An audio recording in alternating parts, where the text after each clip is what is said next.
بسم اللہ الرحمن الرحیم۔ السلام علیکم دوستو، کیسے ہیں آپ سب؟ امید کرتا ہوں خیریت سے ہوں گے۔ Welcome to my channel Naseer centre voice. دوستو، تمام ویڈیو اپڈیٹس کے لیے نصیر سینٹر وائس کو سبسکرائب کر کے بیل نوٹیفیکیشن کو آن کر دیں۔ تو آئیے سنتے ہیں آج کی ویڈیو میں ایک بہت ہی خوفناک کہانی، اداس حویلی۔ مریم کو اپنا نیا گھر بالکل بھی پسند نہیں آیا تھا۔ اس کی شادی کو ابھی چند ہی ماہ گزرے تھے۔ عرفان نہایت محبت کرنے والا شوہر ثابت ہوا تھا۔ وہ ایک پرائیویٹ فرم میں ملازم تھا۔ آبائی گھر تو ایک چھوٹے سے دور دراز قصبے میں تھا، مگر ملازمت کی خاطر اسے اس کے بڑے شہر میں زندگی گزارنا پڑ رہی تھی۔ کبھی مہینے 2 مہینے بعد گھر کا چکر لگ جاتا۔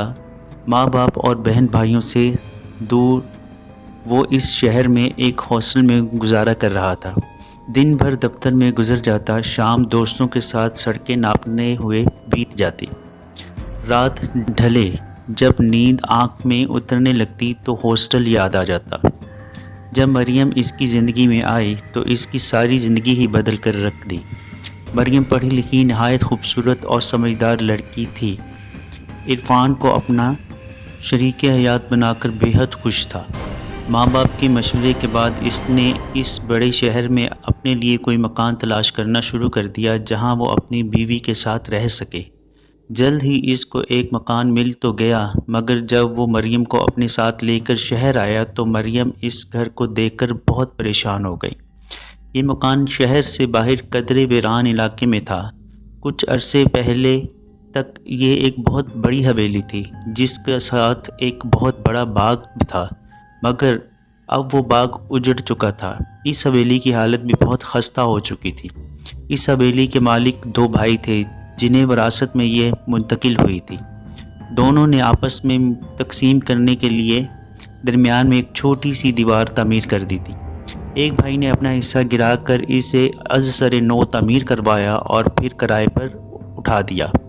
دوسرے بھائی کو شاید اس کی ضرورت نہیں تھی، اس لیے اس نے اپنے حصے کی طرف توجہ نہ کی اور وہ مزید بوسیدہ ہوتا چلا گیا۔ یہی نو تعمیر شدہ حصہ اب عرفان نے کرائے پر حاصل کر لیا تھا۔ اس کا خیال تھا کہ جو ہی شہر کے کسی اچھے حصے میں کوئی مکان کرائے پر مل جائے گا، وہ اس مکان کو چھوڑ دیں گے۔ اس حویلی کو تقسیم کرنے کے لیے دیوار تو تعمیر کر دی گئی تھی، مگر باغ والے ویران حصے میں کوئی دیوار نہ تھی۔ وہاں صرف ایک باڑ لگی ہوئی تھی جو باغ کو 2 حصوں میں تقسیم کرتی تھی۔ مریم، تمہیں یہ گھر پسند کیوں نہیں آیا؟ یہ بڑی پرامن اور خوبصورت جگہ ہے، عرفان نے چائے کا کپ اٹھاتے ہوئے کہا۔ یہ شام کا وقت تھا، آج دفتر سے چھٹی تھی، اس لیے عرفان گھر پر بھی موجود تھا۔ دونوں لان میں بیٹھے چائے پی رہے تھے۔ گلابی پھولوں کی کلیاں نرم ہوا کے ساتھ اٹکیلیاں کر رہی تھیں۔ سفید سفید پھولوں کی پتیاں درخت سے گر کر تنے کے نیچے ایک سفید سا دائرہ بنا رہی تھیں، مگر ہوا کے نرم جھونکے انہیں منتشر کرنے کی پوری کوشش میں مصروف تھے۔ مریم اور عرفان اس وقت باغ میں کرسیوں پر بیٹھے ہوئے تھے اور ان کے درمیان ایک چھوٹا میز تھا جس پر چائے کے کپ پڑے ہوئے تھے۔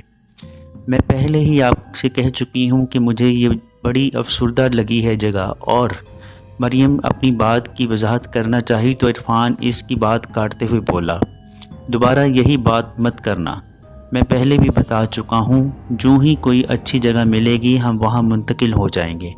ہاں میں جانتی ہوں، لیکن معلوم نہیں کیوں میرے دل میں ایک عجیب سی بے چینی ہے۔ مریم کے چہرے پر تشویش کے اثرات تھے۔ اس کی بات سن کر عرفان اسے تسلی دینے اور سمجھانے لگا۔ مریم نے ابھی اسے مطمئن کرنے کے لیے اپنے چہرے پر مصنوعی مسکراہٹ سجائی۔ دونوں نے چائے ختم کی اور پھر عرفان مریم کے ساتھ لے کر گھومنے نکل گیا۔ وہ گلاب اور یاسین کے پودوں سے بھرا ہوا باغیچہ تھا۔ سامنے ہی کچھ دور دور دریا کی لہریں اٹھ کر کنارے سے نکل کر بھاگنے کی فکر میں تھیں۔ ہلکی ہلکی ٹھنڈی ہوا چل رہی تھی۔ ڈوبتے سورج کی پہلی کرنیں پودوں پر کھلے گلاب اور یاسمین کے پھولوں کو عجیب دلکش رنگ دے رہی تھی۔ مریم باغیچے میں کھڑی دم بخود اس سحر انگیز منظر کو دیکھ رہی تھی کہ اچانک اس محویت میں کسی نے اسے دور سے پکارا۔ और आवाज़ में एक गहरा दर्द था। मेरी मदद करो। मरियम चौंक कर मुड़ी और दरिया की तरफ देखा। इसने अपने हाथ का छज्जा बनाकर अपनी आंखों पर रखा और गौर से दरिया की तरफ देखने लगी। इसे यूं महसूस हुआ जैसे कोई दरिया में डूब रहा हो और मदद के लिए पुकार रहा हो, मगर वहां कुछ दिखाई न दिया। इसने मुड़कर इधर उधर देखा तो कोई आसपास भी नजर नहीं आया। वो सोचने लगी ये शायद कौन है जो इसे पुकार रहा है। दरिया के पानी में कोई ऐसी हरकत नजर नहीं आ रही थी जो इस बात की अलामत हो कि वो कोई डूब रहा है। इसे एक बार फिर दम तोड़ती आवाज़ सुनाई दी, खुदा के लिए मेरी मदद करो। मरियम की सांस इसके सीने में अटकने लगी। वो सोचने लगी कि ये कौन है, इसको पुकार रहा है मगर नज़र नहीं आ रहा। फिर अचानक इसकी आंख खुल गई। वो अपने बेडरूम में अपने बिस्तर पर लेटी हुई थी। ये आवाज़ अपने ख्वाब में इसने कई दफ़ा पहले भी सुनी थी, जिसका जिक्र इसने इरफान से भी किया था। जब इसे ये एहसास हुआ कि ये सिर्फ एक ख्वाब था, इसने सुकून की एक गहरी सांस ली, मगर ये सुकून ज़्यादा देर पायदार साबित ना हुआ, क्योंकि वही आवाज़ इसे अब आलम बेदारी में दोबारा सुनाई दी। आज ऐसा पहली दफ़ा हुआ था। आवाज़ सामने वाली खुली खिड़की से आ रही थी। वो चौंक कर खड़ी हुई और खिड़की को घूरने लगी, जिसके पर्दे रात की हवा से हिल रहे थे। वो कमज़ोर सी आवाज़ इसे बहुत दूर से आती हुई महसूस हुई। इसमें उदासी थी। मरियम ने पलट कर देखा, इरफान गहरी नींद सोया हुआ था। मरियम का जी चाहा कि इसे जगा ले, मगर फिर जैसे कोई अनजानी ताकत इसे अपनी तरफ खींचने लगी।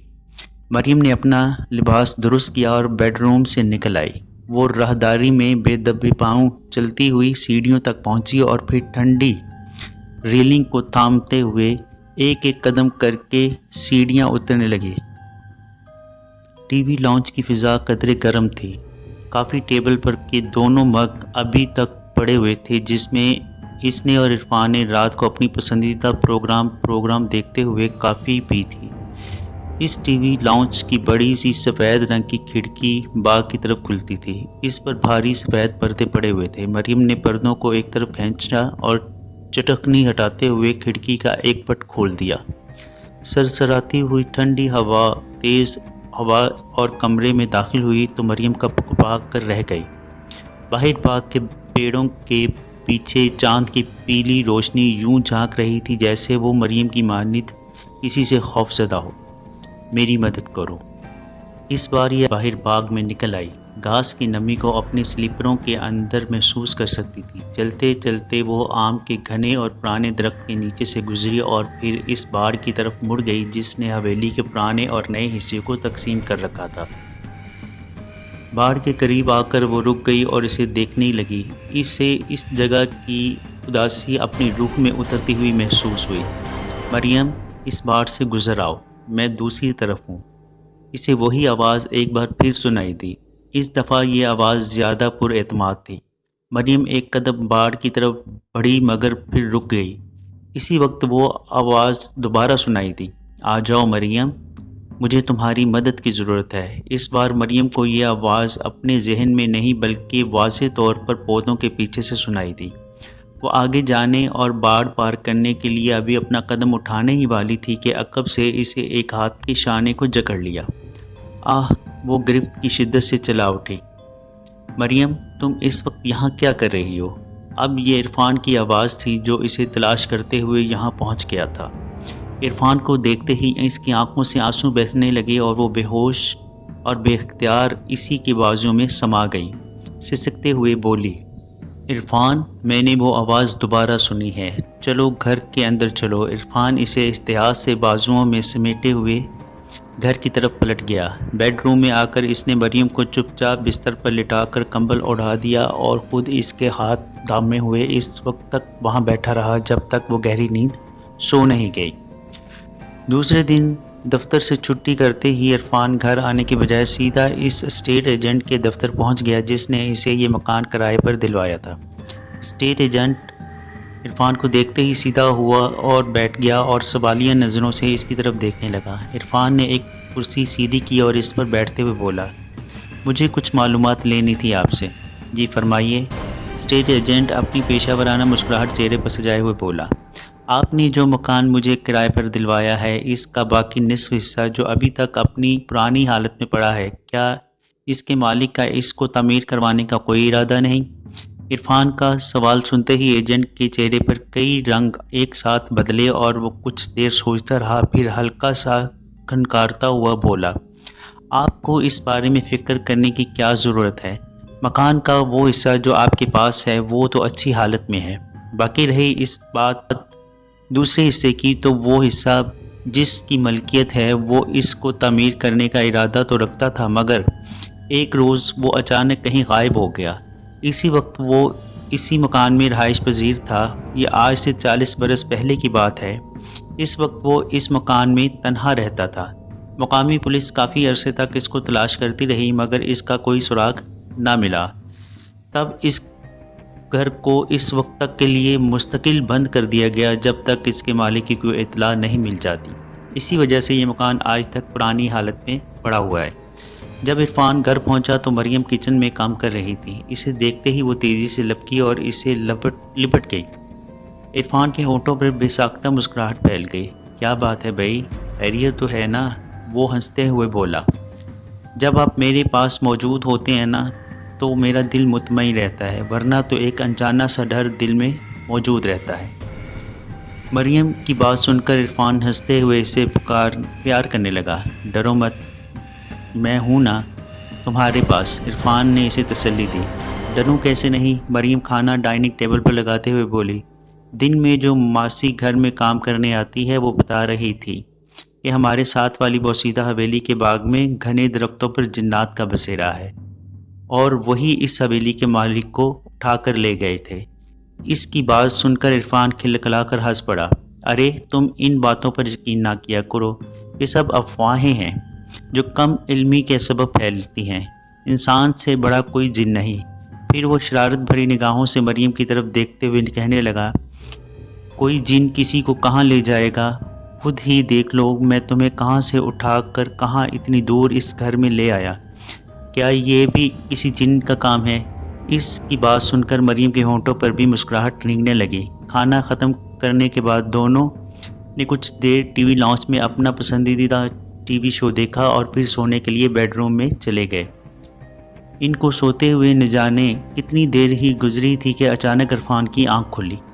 इसे अपने दिल में अजीब सी बेकली का एहसास हुआ। इसने पहलू बदला और मरियम की तरफ देखने लगा। अचानक इसे एहसास हुआ कि मरियम अपने बिस्तर पर मौजूद नहीं है। इसने चौंक कर अपना टेबल लैंप ऑन कर दिया। रोशनी होते ही उछल पड़ा। मरियम का बिस्तर बिल्कुल खाली पड़ा था।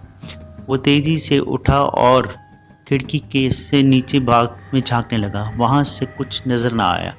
इरफान ने इस उम्मीद पर बाथरूम का दरवाज़ा दबा दिया और वह अंदर से बंद होगा, मगर वो खुलता चला गया। अंदर गहरा अंधेरा छाया हुआ था। एक अनजाने खतरे की घंटी इसके जहन में बजने लगी। वो एक एक कदम में कई कई सीढ़ियाँ फलांगता हुआ नीचे उतरा। हाल की रोशनी जलाई, फुर्ती से अपना कोट पहना और तेज़ी से बैरूनी दरवाजे की तरफ लपका। हैरत अंगेज तौर पर दरवाज़ा पहले ही से खुला हुआ था। बाहर रात की ठंडी हवा चल रही थी। इसने घर के दोनों इतराफ देखा। फिर इसे याद आया कि गुज़िश्ता रात मरियम इसे कहाँ मिली थी। वो बाग की तरफ भागा और सीधा इस बाड़ के पास पहुंचा।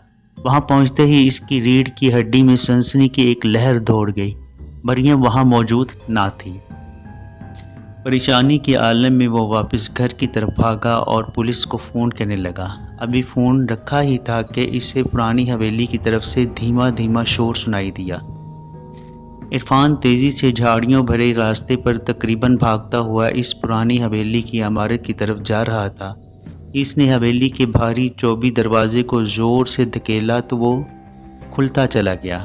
इरफान परेशानी के आलम में अंदर दाखिल हो गया। अंदर दाखिल होते ही इसे अपने पीछे इस भारी दरवाजे के बंद होने की ज़ोरदार आवाज़ ने खौफ के मारे उछलने पर मजबूर कर दिया। सामने एक नीम तारीख राहदारी नज़र आ रही थी।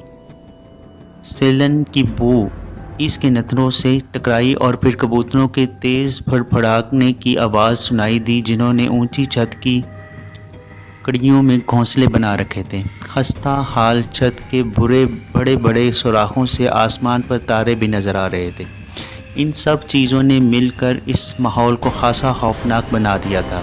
वो मुहतात अंदाज में कदम आगे बढ़ाने लगा। राहदारी का इख्तिताम एक बड़े से हाल नुमा कमरे पर हुआ। इस हाल के दोनों तरफ में बंद दरवाजे नजर आ रहे थे, जबकि आमने सामने की दीवारों में बाग की तरह खुलने वाली खिड़कियां थीं। इन खिड़कियों की वजह से इस कमरे में हल्की हल्की रोशनी फैली हुई थी और धुंधले धुंधले साए नजर आ रहे थे। इसका हाल फर्श शायद चौबी था, क्योंकि अपने हर कदम के साथ इरफान को लकड़ी के चिरचिराने की आवाज़ सुनाई दे रही थी। इस मध्यम रोशनी में अचानक इसने एक हैवला देखा जो ऊपरी मंजिल को जाने वाली सीढ़ियों के करीब खड़ा था। जब वो कुछ देर करीब हुआ तो इसे अंदाज़ा हुआ कि ये तो मरियम है। वो चिल्ला उठा, मरियम, तुम यहाँ क्या कर रही हो? मरियम ने अपना सर धीरे से इसकी तरफ मोड़ा और अपनी मुकम्मल सफ़ेद आंखों से इसकी तरफ घूरते हुए गहरी सरसराती हुई आवाज़ में बोली, वहीं अपनी जगह रुक जाओ। वो ये आवाज़ सुनते ही इरफान के कदम एकदम अपनी जगह जम कर गए। एक लम्हे के लिए वो बोला, मरियम, मैं तुम्हें तलाश करता हुआ यहाँ तक आया हूँ, चलो मेरे साथ घर वापस चलो। मरियम के हलक से बेसाख्ता एक खौफनाक बुलंद कहका बुलंद हुआ और कहने लगी, मैं कहीं नहीं जाऊँगी। इस दफ़ा इरफान ने वाज़ेह तौर पर महसूस किया कि नहीं है, बल्कि ये कोई मर्दाना आवाज़ थी जो मरियम के हलक से बरामद हो रही थी। वो समझ गया कि इसकी बीवी किसी गैर मरई मखलूक के हिसार में है। तुम मेरी बीवी को छोड़ दो और अपनी दुनिया में वापस चले जाओ, इरफान चीखा। क्या तुम समझते हो मैं अपनी मर्जी से इसके साथ गया था? नहीं, वो शैतान के चेले हैं। इन्होंने मुझे कैदी बना लिया था। अब मुझे इसकी कैद से निकालने के लिए किसी जिंदा इंसान के जिस्म की ज़रूरत है। मैं भी तो सिर्फ इसकी मदद करने के लिए गया था जिसने मुझे मदद के लिए पुकारा था, मरियम इसी मर्दाना आवाज़ में बोली। ऐन इसी वक्त बैरूनी दरवाज़ा धड़ाधड़ बजने लगा। वो आ गए हैं, लेकिन अब वो मुझे अपने साथ नहीं ले जा सकते, मरियम इसी गैर इंसानी आवाज़ में गुर्राई। बैरूनी दरवाज़ा मुसलसल दस्तक हो रही थी। इरफान ने कुछ याद आते ही तेज़ी से आयतल कुर्सी का विर्द शुरू कर दिया। इसी वक्त मरियम की हालत में तगय्युर आने लगा और इसकी सांस तेज़ तेज़ चलने लगी, आंखें शरारे बरसाने लगी और वे बेजान होकर अपने बाल और जिस्म को नोचने लगी। बैरूनी दरवाजे पर दस्तक भी रुक गई। इरफान ने आयतल कुर्सी और सूरज अन्नास का विर्द मज़ीद ऊंची आवाज़ में शुरू कर दिया था, जिसे सुनते ही मरियम हमला करने के लिए अंदाज में इसकी तरफ लपकी। इसे अपनी तरफ आता देखकर इरफान ने वहाँ पड़ी हुई लकड़ी का एक टुकड़ा उठा लिया। जो ही मरियम इसके करीब पहुँची, इसने वो लकड़ी इसके सर पे दे मारी। चोट लगते ही मरियम लहराई और फिर ज़मीन पर गिरती चली गई। इरफान बदस्तूर अपना विर्द जारी रखे हुए था। मरियम के गिरते ही कमरे में एक अजीब किस्म का शोर बर्पा हो गया। इरफान तेज़ी से आगे लपका और मरियम को संभालने लगा। इसने मरियम को अपने दोनों बाजुओं में उठाया और तेज़ी से बैरूनी दरवाजे की तरफ लपका। विर्द इसकी ज़ुबान पर बदस्तूर जारी था।